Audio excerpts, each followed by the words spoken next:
Mes parents ont renvoyé ma fille à la maison avec une boîte emballée et un avertissement. Ils ont dit à ma fille de me dire de ne pas réagir de manière excessive. Ma fille tremblait lorsqu'elle me l'a remise. Je l'ai ouverte et j'ai immédiatement appelé la police. Ma meilleure amie Rachel est arrivée juste au moment où un officier entrait. Puis mon mari est rentré à la maison. Il a vu la personne à côté de moi et a pâli. Il a demandé ce qu'il faisait ici. Je m'appelle Claire Donovan. J'ai 36 ans. J'ai appris qu'un cadeau peut être beau à l'extérieur et contenir quelque chose d'assez cruel pour changer une famille à jamais. Cet après-midi-là, ma fille est rentrée beaucoup plus tôt que prévu. J'ai entendu la porte d'entrée s'ouvrir. Puis j'ai entendu un petit bruit dans le couloir. Ce n'était pas un cri. Ce n'était même pas un sanglot. C'était juste le genre de respiration saccadée qu'un enfant fait lorsqu'il essaie trop fort d'être courageux. Quand je me suis retourné, elle se tenait là avec son manteau d'hiver encore sur elle. Ses yeux étaient gonflés d'avoir pleuré. Elle pressait une boîte emballée d'argent contre sa poitrine. Elle n'a pas couru vers moi en premier. Elle tenait la boîte comme si elle était trop lourde pour ses petites mains. La boîte était à peine plus grande qu'une boîte à chaussures. J'ai demandé ce qui s'était passé. Elle a seulement secoué la tête. Elle a chuchoté qu'il lui avait dit de me la donner et de ne pas me laisser réagir de manière excessive. C'est à ce moment-là que mon estomac s'est glacé. Mes parents avaient jugé mon mariage. Ils avaient jugé mon travail et ma maison. Ils avaient jugé presque tous les choix que j'avais jamais faits. Mais utiliser mon enfant comme messager était quelque chose de différent. Je l'ai assise sur le canapé. J'ai vérifié son visage et ses bras et ses mains. Je lui ai promis qu'elle était en sécurité. Puis j'ai ouvert la boîte. Au début, je ne pouvais pas comprendre ce que je voyais. Puis j'ai vu les morceaux déchirés et les marques rouges. J'ai vu le mot plié en dessous. J'ai vu quelque chose de caché à l'intérieur qui n'aurait jamais dû être près d'un enfant. J'ai attrapé mon téléphone avant même d'appeler mon mari. Au moment où ma meilleure amie est arrivée, un officier entrait déjà dans mon salon. Et juste quand je pensais que la pire partie avait été découverte, mon mari est rentré. Il s'est figé sur le pas de la porte. Il a fixé la personne debout à côté de moi. Son visage a pâli et il a demandé ce qu'il faisait ici. Avant de vous dire ce qu'il y avait dans cette boîte et pourquoi cette seule phrase a tout changé, dites-moi quel temps il fait chez vous aujourd'hui. Est-ce calme ou avez-vous l'impression qu'une tempête approche? Restez avec moi jusqu'à la fin. C'est l'histoire du jour où j'ai arrêté d'essayer de maintenir la paix avec des gens qui étaient prêts à effrayer mon enfant pour me contrôler. Pour comprendre pourquoi je n'ai pas traité cette boîte comme un simple malentendu familial, vous devez comprendre le genre de maison d'où je viens.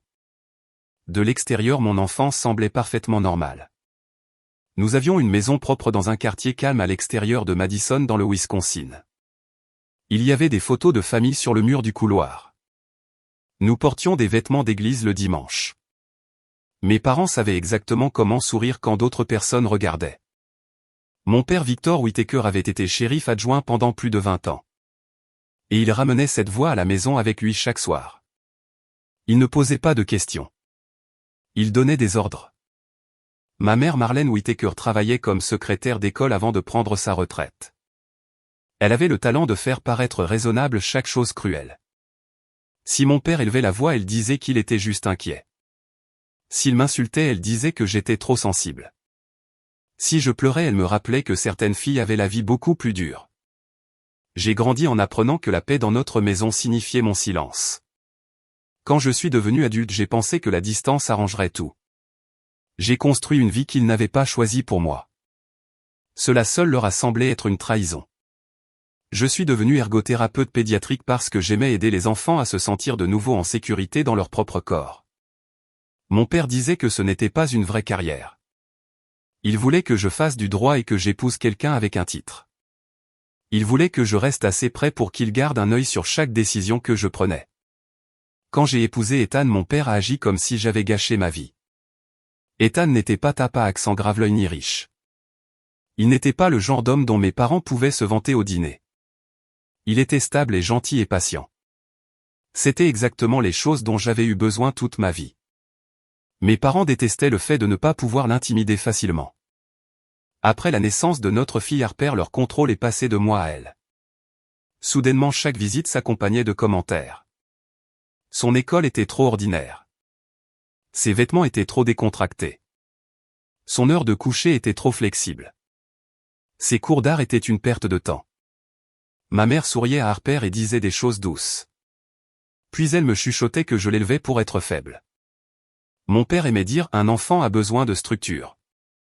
Mais ce qu'il voulait vraiment dire c'était l'obéissance. Au moment où Harper a eu 6 ans, j'avais réduit les contacts avec eux autant que possible sans déclencher une guerre. Ils pouvaient la voir pendant les vacances et parfois aux anniversaires. C'était toujours avec moi ou Ethan à proximité. Ils n'ont jamais été autorisés à la prendre pour la nuit. Ils n'ont jamais été autorisés à venir la chercher à l'école. Ils n'ont jamais été autorisés à la discipliner. Pendant un certain temps cet arrangement a fonctionné.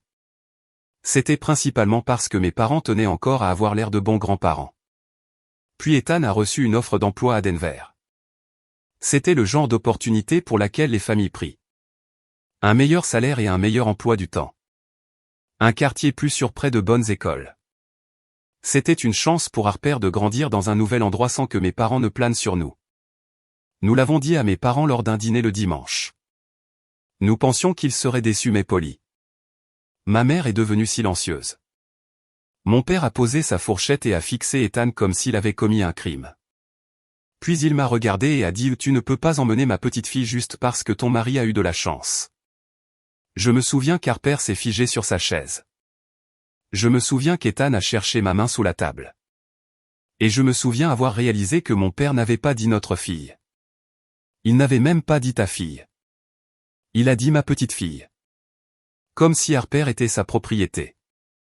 J'aurais dû savoir alors que le déménagement ferait ressortir le pire en eux. Mais je voulais encore croire que même mes parents avaient des limites. J'avais tort. Une semaine après ce dîner, mes parents ont changé si rapidement que cela semblait presque répété. Ma mère a commencé à m'envoyer des messages chaque matin avec de petits cœurs et des mots sur combien Harper lui manquait. Mon père s'excusait presque jamais pour rien. Il a laissé un message vocal disant qu'il avait parlé trop durement. Il a dit qu'il ne voulait pas qu'Harper se souvienne de lui comme d'un vieil homme en colère. Les mots semblaient bons mais quelque chose en eux me donnait des frissons. Mon père n'avait pas l'air désolé. Il parlait comme quelqu'un qui essayait une nouvelle stratégie. Pourtant Harper n'avait que 9 ans. Elle aimait l'idée d'avoir des grands-parents qui la voulaient. Elle ne connaissait pas l'histoire comme moi. Elle ne savait pas combien de fois j'avais pleuré dans ma chambre quand j'étais adolescente pendant que ma mère restait derrière la porte pour me dire d'arrêter de faire honte à la famille. Harper savait seulement que sa grand-mère lui avait envoyé un nouveau carnet de croquis. Elle savait que son grand-père avait demandé à voir ses derniers dessins par appel vidéo. Pendant 2 semaines ils se sont comportés parfaitement. Ils ont posé des questions polies. Ils ont loué l'art d'Harper. Ils ont dit à Ethan que Denver semblait passionnant. Ma mère a même dit qu'elle était fière de moi pour avoir construit une vie qui donnait plus de choix à Harper. Celle-là m'a presque convaincu car c'était exactement la phrase que j'avais voulu entendre toute ma vie. J'en ai parlé à ma meilleure amie Rachel Moore autour d'un café pendant ma pause déjeuner. Rachel me connaissait depuis l'université. C'était à l'époque où je croyais encore pouvoir gagner l'approbation de mes parents en étant parfaite. Maintenant elle travaillait comme assistante juridique dans un cabinet de droit de la famille. Elle avait cette façon calme et prudente de parler qui venait du fait d'avoir vu trop de familles se détruire par le contrôle déguisé en amour. Quand je lui ai dit que mes parents voulaient soudainement un brunch d'adieu pour Harper avant notre déménagement, elle ne m'a pas dit quoi faire. Elle a juste demandé quelles limites sont écrites. Cette question est restée avec moi. J'ai donc tout écrit clairement. Harper viendrait en visite pendant 2 heures un dimanche après-midi. Ma mère viendrait la chercher et la ramènerait à la maison. Harper garderait son téléphone dans la poche de son manteau. Pas d'arrêt surprise. Pas d'autres adultes que je ne connaissais pas. Pas de conversation sur le tribunal ou la garde ou pour essayer de convaincre Harper de ne pas déménager. Ma mère a accepté chaque condition dans un message texte. Mon père a envoyé un pouce levé, ce qui ne lui ressemblait tellement pas qu'Ethan l'a lu 2 fois. Ethan a dit « Je n'aime pas ça ». Je n'aimais pas ça non plus. Mais Harper était excitée. Elle a passé le samedi soir à dessiner notre future maison à Denver. Sur le dessin, Ethan tenait une boîte à outils. Je tenais une tasse de café. Et Harper se tenait entre nous avec un grand sourire et des montagnes violettes derrière elle. Elle a dit qu'elle voulait montrer à grand-mère et grand-père que déménager ne signifiait pas les oublier. Cette phrase m'a presque brisé le cœur. Les enfants peuvent être si généreux envers des personnes qui ne l'ont pas mérité. Le dimanche, ma mère est arrivée exactement à l'heure. Elle a serré Harper trop fort dans ses bras. Elle a complimenté ses cheveux et m'a dit de ne pas m'inquiéter. Elle a dit qu'il voulait juste passer un après-midi paisible. Mon père est resté dans la voiture. J'ai regardé depuis le porche Harper monter sur le siège arrière avec son dossier de dessin sur les genoux. Avant que la voiture ne s'éloigne, elle s'est retournée et m'a fait signe par la fenêtre. Je lui ai rendu son signe en essayant d'ignorer la sensation de lourdeur dans ma poitrine. Ethan était allé au bureau pour terminer les formalités du transfert à Denver. J'étais donc seul à la maison. J'ai gardé mon téléphone à côté de moi pendant que je pliais le linge et répondais aux emails. Au début, ma mère a envoyé une photo d'Harper assise à leur table de cuisine avec une assiette de crêpes. Harper avait l'air un peu raide mais elle souriait. J'ai répondu ça a l'air amusant. S'il te plaît, rappelle-lui de m'envoyer un message si elle le veut. Ma mère a répondu elle va bien. 20 minutes plus tard, j'ai demandé comment ça se passait. Ma mère a écrit nous ne faisons que discuter. C'est à ce moment-là que je me suis levé de mon bureau. Juste discuter pouvait signifier n'importe quoi dans ma famille. J'ai appelé Harper mais l'appel a été dirigé vers la messagerie vocale. J'allais prendre mes clés quand on a sonné à la porte. Cela faisait moins d'une heure qu'Harper était partie. Quand j'ai ouvert la porte, elle se tenait là seule. Elle pleurait avec une boîte argentée dans les mains. Pendant une seconde, je n'ai pas pu bouger. Mon cerveau a remarqué les détails avant de comprendre le danger. Le manteau d'Harper était mal fermé. L'une de ses bottes était défaite. Son dossier de dessin avait disparu. Ses joues étaient mouillées. Et elle tenait cette boîte si fort que ses jointures étaient devenues blanches. Derrière elle, la voiture de ma mère disparaissait déjà au bout de la rue. Elle n'avait pas accompagné Harper jusqu'à la porte. Elle ne m'avait pas appelé. Elle avait déposé mon enfant en larmes sur mon porche et était partie. J'ai fait entrer Harper et j'ai fermé la porte à clé. Elle est restée dans l'entrée comme si elle avait peur d'aller plus loin. Cela m'a fait plus peur que les larmes. Harper était une enfant sensible mais elle n'était pas dramatique. Elle ne pleurait pas pour attirer l'attention. Si elle tremblait comme ça, c'était parce que quelqu'un l'avait fait se sentir en danger. Je me suis agenouillé devant elle et j'ai gardé une voix douce. Je lui ai demandé si quelqu'un l'avait touchée. Je lui ai demandé si elle était blessée ou si elle avait besoin d'un médecin. Elle a fait non de la tête. Mais ses yeux revenaient sans cesse vers la boîte. Finalement, elle l'a poussée vers moi et a chuchoté « Ils ont dit que c'était pour toi. Ils avaient dit de ne pas l'ouvrir avant que j'arrive à la maison. » J'ai demandé « Et qui a dit ça ?» Elle a dégluti difficilement et a répondu au grand-père. Puis elle a ajouté « Et grand-mère a dit que tu pourrais te fâcher parce que tu n'aimes pas entendre la vérité. » J'ai senti quelque chose en moi se figer. J'ai pris la boîte et je l'ai posée sur la table près du canapé. Mais Harper a attrapé ma manche avant que je puisse l'ouvrir. Elle a dit « Maman, il parlait de moi comme si je n'étais pas là. » Je me suis assise à côté d'elle. J'ai enveloppé une couverture autour de ses épaules. Je lui ai dit qu'elle pouvait me raconter lentement. Elle a dit que le brunch avait commencé normalement. Il y avait des crêpes et du jus d'orange et des questions sur Denver. Puis mon père lui a demandé si elle voulait vraiment déménager ou si Ethan et moi l'avions obligée à dire ça. Harper lui a répondu qu'elle voulait être là où étaient ses parents. Mon père n'a pas crié. Cela a rendu les choses pires. Il s'est penché près d'elle et lui a dit que parfois les enfants ne savent pas quand leurs parents font des choix égoïstes. Ma mère a dit à Harper que rester près de la famille était plus important que de suivre un travail. Harper a dit qu'elle avait essayé de changer de sujet en leur montrant le dessin qu'elle avait fait de notre nouvelle maison. C'est à ce moment-là que mon père a cessé de sourire. Il a demandé pourquoi elle avait dessiné des montagnes au lieu de ses grands-parents. Harper lui a répondu que c'était parce que le dessin parlait de Denver. Ma mère lui a pris le dossier de dessin et lui a dit qu'elle était trop jeune pour comprendre à quel point elle blessait les gens. Puis mon père a quitté la pièce avec le dossier. Harper a dit qu'elle avait entendu du papier se déchirer dans le couloir. Quand il est revenu, il tenait la boîte argentée. Ma mère avait déjà mis le manteau d'Harper. Mon père a placé la boîte dans les mains d'Harper. Il a dit « Donne ça à ta mère. Dis-lui de ne pas trop réagir. Dis-lui que c'est ce qui arrive quand les gens oublient à qui ils appartiennent. » Harper a commencé à pleurer dans la voiture mais ma mère ne l'a pas réconforté. Elle a seulement dit « Ta mère a besoin de se réveiller ». Puis elle a déposé Harper sur le trottoir et s'est éloignée. Je voulais crier. Je voulais appeler ma mère et exiger des réponses. Mais Harper me regardait comme si ma réaction allait décider si elle était en sécurité. J'ai donc fait la chose la plus difficile qu'une mère puisse faire quand son enfant a été blessé. Je suis resté calme. J'ai dit à Harper qu'elle n'avait rien fait de mal. Je lui ai dit que les adultes ne devraient jamais utiliser les enfants pour transmettre des messages effrayants.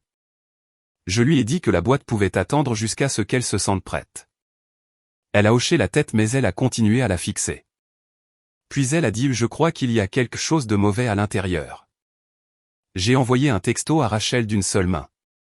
Je lui ai demandé de venir tout de suite et j'ai dit qu'il s'était passé quelque chose avec mes parents. Ensuite j'ai déplacé la boîte sur le comptoir de la cuisine loin d'Harper et j'ai pris une grande inspiration. L'emballage était soigné et presque élégant. C'était du papier argenté avec un ruban blanc. Cela rendait la chose encore plus troublante. La cruauté ne devrait pas être habillée comme un cadeau. J'ai d'abord dénoué le ruban. Harper a enfoui son visage dans la couverture. J'ai retiré le papier. À l'intérieur se trouvait une boîte en carton blanc. Sur le dessus il y avait un mot plié avec mon nom écrit avec l'écriture carrée de mon père. Sous le mot j'ai vu du papier déchiré et des traces de marqueurs rouges et le coin du dessin d'Harper. Puis j'ai entendu un faible bip provenant de l'intérieur de la boîte. C'était doux et régulier et anormal. J'ai dit à Harper de rester sur le canapé et de ne rien toucher. Ma voix semblait calme mais mes mains tremblaient tellement que j'ai dû poser la boîte. J'ai pris des photos avant de déplacer le contenu parce qu'une partie pratique de mon cerveau savait que c'était une preuve. La première chose que j'ai sortie était le dessin d'Harper ou ce qu'il en restait. Mon père l'avait déchiré en bandes. Puis il avait replacé les morceaux dans la boîte comme un puzzle qu'il voulait me faire subir. La partie avec le visage d'Ethan était arrachée. La partie avec moi avait du marqueur rouge sur la bouche. Le petit corps dessiné d'Harper était complètement découpé et placé au fond séparément de nous. J'avais vu des comportements de contrôle toute ma vie mais les voir dirigés vers mon enfant me brûlait la poitrine. Sous le papier se trouvait le lapin en peluche d'Harper. C'était celui qu'elle avait accidentellement laissé chez mes parents 3 mois plus tôt. Elle l'avait réclamé 2 fois et ma mère avait dit qu'elle ne pouvait pas le trouver. Maintenant il était dans la boîte avec le ventre tranché ouvert et recousu avec du fil noir épais. Du marqueur rouge avait été gribouillé autour des points de suture pour ressembler à du sang. J'ai entendu Harper faire un petit bruit derrière moi. J'ai tourné la boîte pour qu'elle ne puisse pas voir. C'est à ce moment-là que le bip a retenti à nouveau. J'ai tenu le lapin plus près et j'ai appuyé doucement le long de la couture. J'ai senti quelque chose de dur à l'intérieur. Rachel est arrivée alors que j'utilisais des ciseaux de cuisine pour couper les vilains points de suture. Elle a jeté un regard à mon visage et a fermé la porte derrière elle sans poser de questions.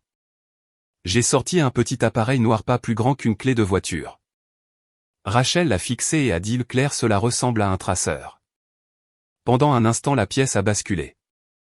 Un dessin détruit était cruel. Un mot de menace était cruel. Mais un dispositif de suivi caché dans le jouet de ma fille était autre chose. Cela signifiait une planification. Cela signifiait qu'ils avaient voulu avoir accès à sa localisation. Cela signifiait qu'ils n'étaient pas seulement en colère à cause du déménagement mais qu'ils se préparaient à interférer. Rachel m'a dit de le poser et de tout photographier. Puis nous avons trouvé le reste. Au fond de la boîte se trouvaient 3 photos imprimées. Harper marchant la porte de l'école. Harper à l'extérieur de son cours d'art du samedi. Harper debout à côté du camion d'Ethan dans le parking du supermarché. Aucune de ces photos n'avait été publiée en ligne. Aucune d'elles n'avait été prise par nous. Quelqu'un avait suivi mon enfant. Mes oreilles ont commencé à bourdonner mais je me suis forcé à déplier le mot. Il disait « Ne réagis pas de manière excessive. Harper doit rester près de sa famille. Si tu forces ce déménagement les gens sauront quel genre de mère éloigne un enfant de tous ceux qu'il aime. Nous avons assez de preuves pour montrer que tu es instable. Réfléchis bien. » Je l'ai lu 2 fois parce mon esprit refusait d'accepter que mes propres parents aient mis ces mots dans une boîte et obligé ma fille à la ramener à la maison. Rachel a calmement emmené Harper dans la pièce voisine. Elle lui a donné des écouteurs et un dessin animé à faible volume. Puis elle est revenue et a dit « Appelle la police ». Elle a dit de ne pas appeler ma mère ni Ethan en premier. J'ai appelé la ligne non urgente parce qu'il n'y avait personne en train de s'introduire dans la maison à ce moment-là. Mais je leur ai dit qu'il y avait une menace impliquant un enfant. J'ai parlé d'un harcèlement possible et d'un dispositif de suivi caché dans un jouet. Dire ces mots à voix haute m'a donné l'impression de décrire la vie de quelqu'un d'autre. Le répartiteur m'a dit qu'un agent passerait.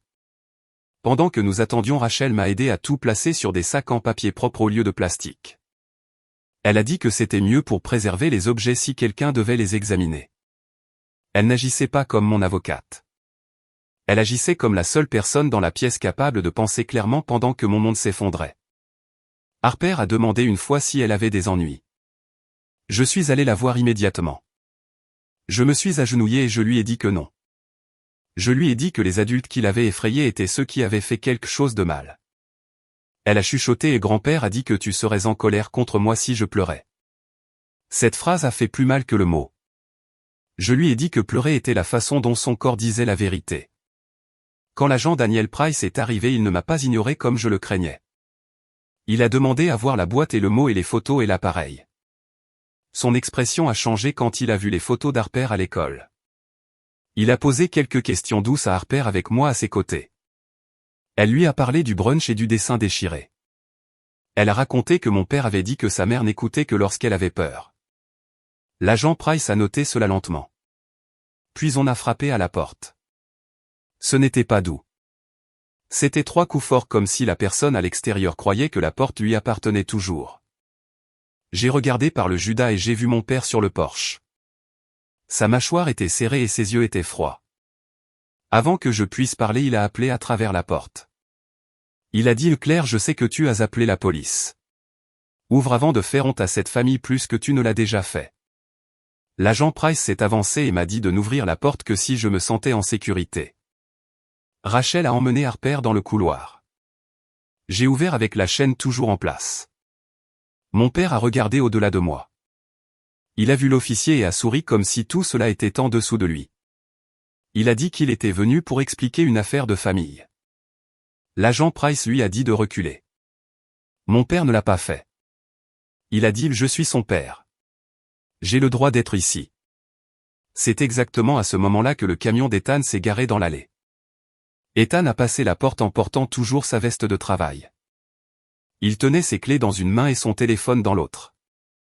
J'avais seulement réussi à lui envoyer un texto de 3 mots avant qu'il ne quitte le bureau. J'avais écrit « Rentre à la maison maintenant ». Il s'attendait à me trouver bouleversé. Il s'attendait peut-être à une dispute avec mes parents. Il ne s'attendait pas à trouver un officier de police dans notre salon. Il ne s'attendait pas à voir Rachel debout près du couloir comme un chien de garde et mon père à l'intérieur de notre maison avec cette même expression suffisante qu'il arborait chaque fois qu'il pensait avoir déjà gagné. Ethan s'est arrêté si brusquement que la porte a failli heurter son épaule. Son visage a pâli. Il n'était pas en colère au début. Il était juste pâle. Puis il m'a regardé et a demandé « Que fait-il ici ?» La façon dont il l'a dit a fait se dresser chaque poil sur mes bras. Je lui ai demandé ce qu'il voulait dire. L'expression de mon père a changé pendant une demi-seconde. C'était juste assez long pour que je sache qu'il y avait quelque chose que j'ignorais. Ethan a regardé mon père puis l'officier puis à nouveau moi. Il a dit Claire. Il a ajouté il est venu à mon travail ce matin. La pièce est devenue silencieuse. Même mon père a cessé de faire semblant de sourire. Ethan nous a dit que mon père l'avait attendu dans le parking devant son bureau. Il n'avait pas crié. Il ne l'avait pas menacé d'une manière évidente. Ce n'était jamais le style de mon père quand des témoins pouvaient être à proximité. Au lieu de cela, il avait dit à Ethan que déplacer Harper à Denver serait une erreur. Il avait dit que les tribunaux se souciaient de la stabilité et qu'un homme avec le passé d'Ethan devrait faire attention avant de traîner un enfant à travers les frontières de l'État. Mon estomac s'est noué. Des années plus tôt, Ethan avait traversé une période d'anxiété après un accident de construction sur un chantier. Il avait obtenu de l'aide et s'était rétabli et avait construit une vie solide. Mon père le savait parce que ma mère m'avait entendu le mentionner une fois lors d'une conversation privée. Maintenant il le transformait en arme. Ethan a dit que mon père lui avait affirmé en savoir plus qu'il ne le pensait. Mon père avait dit « Je connais son emploi du temps scolaire. Je sais que Claire part tôt les jeudis. Je sais que tu ne peux pas les surveiller à chaque seconde. Si tu forces ce déménagement, je m'assurerai que les bonnes personnes posent les bonnes questions. Ethan ne me l'avait pas dit parce qu'il pensait que mon père essayait juste de l'effrayer. Il avait prévu de me le dire ce soir-là après qu'Harper serait endormi. Mais maintenant la boîte était ouverte sur notre table. La menace n'était plus cachée derrière des mots prudents. L'agent Price a demandé à Ethan de tout répéter lentement. Mon père l'a interrompu. Il a dit que c'était ridicule et qu'Ethan exagérait. Il a dit que tout le monde transformait l'amour en crime. Puis l'agent Price l'a interrogé sur le dispositif de suivi. Mon père a dit que c'était pour la sécurité. Il a dit que le monde était dangereux. Il a dit qu'Harper était jeune et que si ses parents étaient déterminés à faire des choix imprudents, quelqu'un de responsable devait penser à l'avance. Je lui ai demandé pourquoi il l'avait mis dans un animal en peluche et renvoyé à la maison avec des dessins déchirés et un mot menaçant. Il m'a pointé du doigt et a dit « parce que tu n'écoutes pas à moins que quelqu'un ne te choque pour te faire écouter ». Ma mère est arrivée 10 minutes plus tard. Elle était essoufflée et pleurait avant même d'atteindre la porte. Elle a regardé l'officier puis la boîte puis moi. Pour une fois elle semblait sincèrement effrayée. Mais elle n'était pas effrayée pour Harper. Elle était effrayée des conséquences. Elle a commencé à dire qu'il n'avait jamais voulu blesser personne. Elle a dit que les photos étaient juste pour montrer qu'ils étaient impliqués. Elle a dit que les mots semblaient pires que ce qu'ils avaient prévu. Puis elle a fait l'erreur qui a tout changé. Elle a dit « Nous voulions seulement t'effrayer assez pour que tu réfléchisses clairement ». Rachel a fermé les yeux comme si elle ne pouvait pas croire que ma mère l'avait dit à voix haute. L'agent Price l'a noté. J'ai regardé ma mère et j'ai demandé « Tu voulais m'effrayer en effrayant mon enfant ». Elle a pleuré plus fort mais elle ne l'a pas nié. Mon père lui a dit d'arrêter de parler. C'est à ce moment-là que l'ancien modèle est apparu devant tout le monde. Il donnait des ordres. Elle se soumettait. J'avais l'habitude de faire partie de ce modèle aussi mais plus maintenant. L'agent Price a dit à mes parents qu'ils devaient quitter la propriété. Il a dit que tout autre contact pourrait aggraver la situation pour eux. Mon père a essayé de discuter en disant qu'il connaissait la loi. L'agent Price a calmement répondu « Alors vous devriez comprendre pourquoi c'est sérieux ». Après leur départ, j'ai appelé l'école d'Harper et j'ai retiré mes 2 parents de toutes les listes de contacts d'urgence. Ethan a changé les serrures ce soir-là même si mes parents n'avaient pas de clé. Rachel m'a aidé à sauvegarder des captures d'écran et des messages vocaux et des emails et des photos dans un seul dossier. Le lendemain matin, mon père a envoyé un long email à plusieurs parents. Il affirmait que j'étais instable. Il disait qu'Ethan était contrôlant et qu'Harper était isolé de ses grands-parents aimants. Mais il ne savait pas que la caméra de notre sonnette l'avait enregistré sur le porche.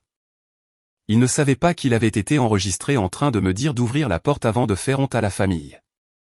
Il ne savait pas que l'agent Price l'avait entendu qualifier cela d'affaire de famille alors qu'il se tenait devant une boîte pleine de preuves. Et il ne savait pas qu'Harper avait dit autre chose à Rachel après que nous pensions qu'elle s'était endormie. Elle avait dit que son grand-père lui avait promis de l'aider à rester à Madison si elle restait silencieuse. Cette phrase a mis fin à toute dernière hésitation que j'avais. 2 jours plus tard, il y a eu une réunion de famille chez ma tante. Ce n'était pas parce que je voulais la paix. C'était parce que mes parents avaient déjà commencé à répandre des mensonges. Je voulais que la vérité soit dite une fois clairement avec des témoins. Mon père est arrivé confiant. Ma mère est arrivée en ayant l'air toute petite. Ethan s'est assis à côté de moi. Rachel est venue aussi. Elle n'était pas là en tant qu'avocate mais comme la personne qui avait vu la boîte avant que quiconque ne puisse prétendre que je l'avais inventée. Mon père a commencé par un discours sur les droits familiaux. Je l'ai laissé parler. Puis Ethan a diffusé l'enregistrement de la sonnette. Après cela, Rachel a placé les photos imprimées de la boîte et du mot et du traceur sur la table. Personne n'a défendu mon père. Absolument personne. Le visage de mon père est devenu rouge. Il a frappé du poing sur la table et a crié « C'est ma petite fille ». Je me suis levé. Je l'ai regardé dans les yeux. J'ai dit « Non, elle est mon enfant et tu ne l'utiliseras plus jamais pour me contrôler ». Cette réunion a été la dernière fois que mon père s'est trouvé dans la même pièce qu'Harper. Le lendemain matin, Ethan et moi avons demandé une ordonnance de protection temporaire. Nous l'avons fait avec l'aide d'un avocat local recommandé par Rachel.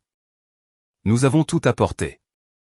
Nous avons apporté le mot et les photographies et le dispositif de suivi et l'enregistrement de la sonnette.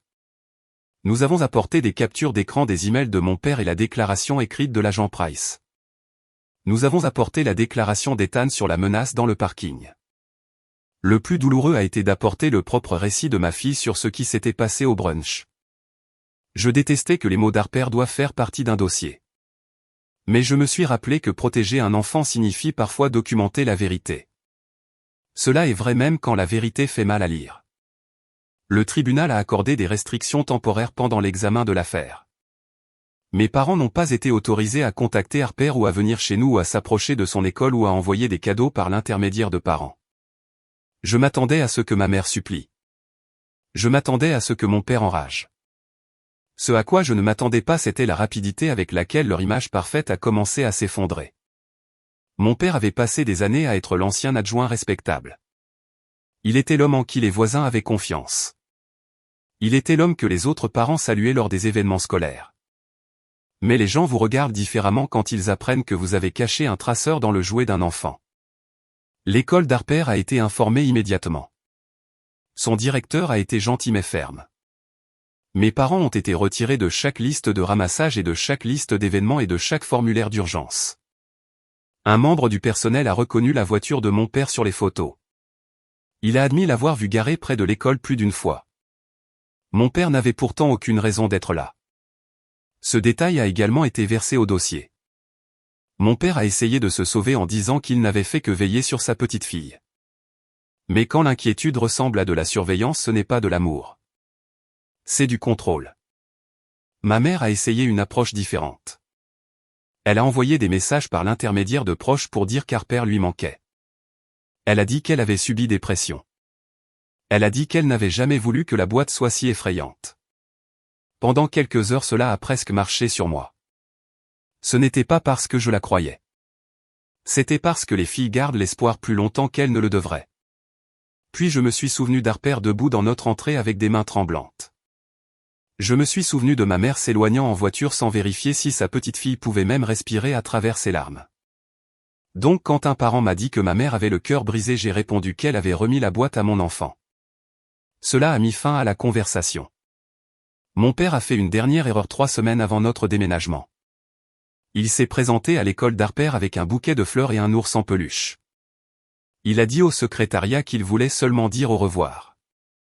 Comme l'école avait été prévenue, ils ne l'ont pas laissé passer le bureau. Ils m'ont appelé puis ont appelé la police. Il est parti avant l'arrivée des officiers, mais l'incident a renforcé notre dossier et a détruit la dernière de ses excuses. Après cela, même les proches qui avaient essayé de rester neutres ont cessé de me demander de lui pardonner. Ma mère a emménagé dans la chambre d'amis de ma tante pendant un certain temps. Elle prétendait avoir besoin de s'éloigner de mon père. Je ne sais pas si c'était une vraie culpabilité ou juste une autre tentative d'échapper aux conséquences. Je sais seulement que je ne l'ai pas laissé voir Harper. Le pardon, s'il vient un jour, ne sera pas acheté avec des larmes. Il ne sera pas précipité parce que d'autres personnes se sentent mal à l'aise. Et il n'exigera jamais que mon enfant se tienne devant les personnes qui l'ont effrayé juste pour que les adultes puissent prétendre que la famille est entière. Nous avons déménagé à Denver au début du printemps. Les premières semaines ont été difficiles. Harper sursautait à chaque fois que la sonnette retentissait. Elle refusait de dormir avec des animaux en peluche dans sa chambre. Elle m'a demandé plus d'une fois si grand-père pouvait nous trouver. À chaque fois, je lui ai dit la vérité d'une manière qu'un enfant pouvait comprendre. Je lui ai dit: les adultes s'en occupent. Tu es en sécurité. Tu as bien fait de me le dire. Nous lui avons trouvé un thérapeute qui travaillait avec les enfants. Et lentement, morceau par morceau, Harper est redevenue elle-même. Ethan l'a aidé à construire un petit bureau d'art près de la fenêtre de sa nouvelle chambre. Je lui ai acheté un nouveau carnet de croquis. Mais je ne lui ai pas demandé de dessiner à nouveau notre famille. Cela devait être son choix. Un soir, environ 2 mois après le déménagement, je l'ai trouvée assise au bureau avec des crayons de couleur étalés partout. Elle avait dessiné une maison avec des montagnes derrière. C'était plus lumineux que le premier dessin et plus grand aussi. Ethan était dans la cour tenant un marteau. J'étais sur le porche avec une tasse de café. Harper se tenait entre nous avec une main sur la porte d'entrée. Au-dessus de la porte, elle avait écrit: seules les personnes sûres peuvent entrer. J'ai pleuré doucement dans le couloir. Ce n'était pas parce que le dessin était triste, mais parce qu'il était honnête. C'était la leçon que mes parents n'avaient jamais comprise. La famille n'est pas un titre que l'on peut utiliser comme une arme. L'amour ne menace pas et ne traque pas. L'amour n'effraie pas et ne manipule pas. Le véritable amour permet aux enfants de se sentir assez en sécurité pour dire la vérité. Et être un vrai parent signifie choisir la paix de son enfant au lieu de sa propre peur du conflit. Ce qui nous est arrivé m'a appris que l'éducation n'est pas seulement ce que les enfants apprennent à l'école. C'est aussi les connaissances précieuses qu'ils acquièrent en regardant les adultes fixer des limites. Ils apprennent en nous regardant dire la vérité et protéger les personnes vulnérables. Harper a appris ce jour-là que sa voix comptait. J'ai appris que maintenir la paix avec des personnes nuisibles peut coûter à un enfant son sentiment de sécurité. Et Ethan a appris que le silence même lorsqu'il est destiné à protéger quelqu'un peut laisser le danger dans l'ombre trop longtemps. Nous ne sommes pas une famille parfaite mais nous sommes une famille plus sûre maintenant. Mes parents voulaient utiliser la peur pour nous garder près d'eux. Au lieu de cela, la peur m'a montré exactement à quelle distance nous devions aller. Et si quiconque m'écoute s'est jamais entendu dire que fixer des limites rend cruel, souvenez-vous de ceci. Les limites ne détruisent pas les familles saines. Elles révèlent quelle relation dépendait de votre silence pour survivre.